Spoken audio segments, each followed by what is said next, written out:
métier d'art. C'est toute une histoire, c'est l'histoire de ce film. Encore un film efficace, bien écrit, bien documenté, bien mené. Bravo. Mais qui êtes-vous? Oui. Mais oui. Mais qui sont-elles, Gaëlle, qui est chargée de mission à la Fondation Carla Bruni Sarkozy et qui vont donc nous dévoiler. Non, mais j'y vais c'est mais j'ai pas participé au projet, alors c'est pas grave, vous êtes là. Allez là, ne charriez pas. On va faire ça. Bon, merci beaucoup. Alors.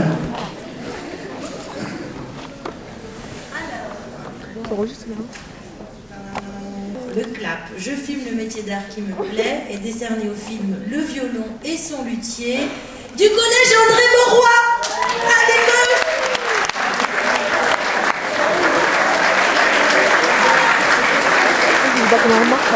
Mais ils sont là. On va regarder leur film tout de suite, puis après on va en parler. Hein. Restez avec moi là. Bravo. Attention là. Et action. C'est quoi Et les filles, regardez ce que j'ai trouvé dans le grenier de mon grand-père. C'est un violon ça? Wow, il a rendu à la casse. Non, j'ai une idée. On va l'emmener chez un luthier. Il y en a un à Limoges, il s'appelle Pierre Fournier. Quelles sont les qualifications requises pour exercer ce métier? C'est un métier qui demande beaucoup de rigueur, de minutie, l'apprentissage est long, donc il faut le mot d'ordre, c'est de la patience et de la persévérance. Il faut compter à peu près 200 heures pour faire un violon, soit c'est à peu près 5 semaines de travail solide.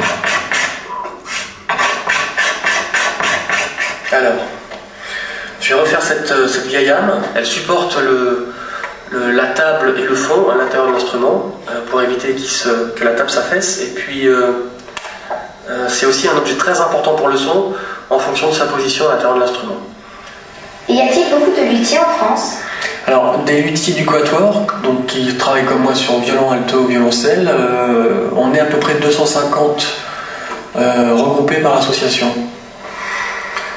Donc maintenant je vais piquer mon âme avec cet outil qui s'appelle la pointe aux âmes, qu'on utilise spécialement pour installer l'âme dans le violon. Je la passe par l'F et je la mets en position derrière le chevalet. Voilà.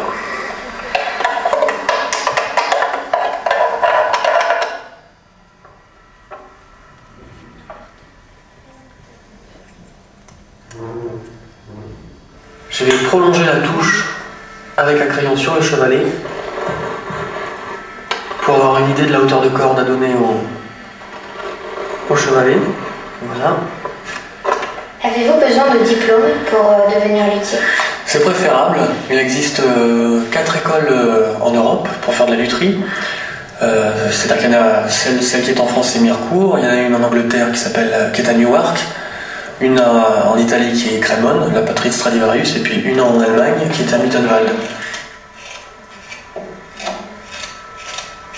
Donc la formation dure beaucoup plus longtemps après l'école.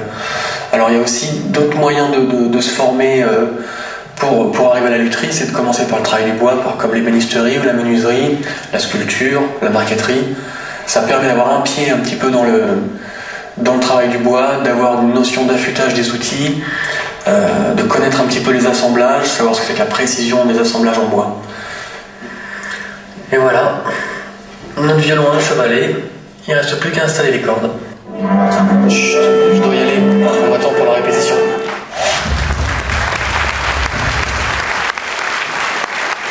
Quel beau métier. Alors allez-y, avancez-vous. Métier d'art, luthier, je vous en prie. Là, vous venez d'où? Vous venez de Limoges, c'est ça? Parce que les luthiers, on les rencontre plutôt du côté de Mirecourt, par là où il y a aussi des formations très performantes. Voilà, alors je passe la parole à qui? À Cléa ou à Sandrine? Moi, je trouve ce film vraiment magnifique, extrêmement clair et au plus près du métier de luthier, qui est un métier remarquable qui allie plusieurs savoir-faire, et le luthier l'explique très bien. Il y a une association en France de 250 luthiers d'ailleurs, Il y aura en janvier prochain, je ne fais pas la pub de ça, mais à la Cité de la Musique, une très jolie exposition sur les instruments de musique, sur les instruments à vent dans du quatuor, les altos, les violoncelles, les violons que fabrique ce monsieur. Bravo à des élèves de 3e comme ça, d'être allés aussi près d'un métier. Vous avez fait de très belles images. Bravo aussi aux professeurs. C'est des métiers de passion, c'est des métiers assez exceptionnels, les métiers d'art ou les métiers en général de la main, qu'on dit intelligent, l'intelligence de la main, et qu'on accède à ces métiers parfois en faisant un CAP puis un BMA. On n'est pas très bon en filière générale, on s'ennuie en mathématiques et en français, et parfois il y a un déclic, il y a une rencontre avec un matériau, il y a un talent qu'on a, et on peut rencontrer comme ça un très beau métier prestigieux qui fait partie des grands savoir-faire français aussi, dans lesquels il y a du boulot, il y a des choses à faire. Voilà. Je trouve que ce film illustre bien ça. Voilà, merci. Il faut remettre officiellement le clap sous les applaudissements de nos jeunes amis.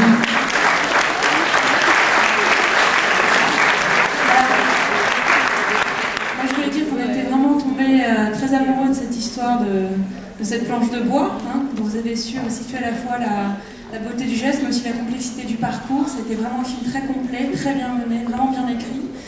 Et on l'a trouvé très juste, parce qu'en réalité, comme il retrace toute la complexité du parcours, ça correspondait un petit peu à la démarche qu'on essaie d'avoir, nous, vis-à-vis des élèves.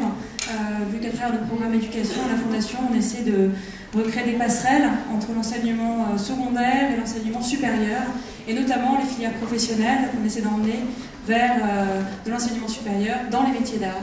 Donc voilà, merci d'avoir valorisé ainsi et montré que c'était aussi une filière d'excellence, une filière intelligente, comme disait Sandrine. Donc voilà, votre film le retrace très justement. Merci. Merci, bravo, c'est vrai.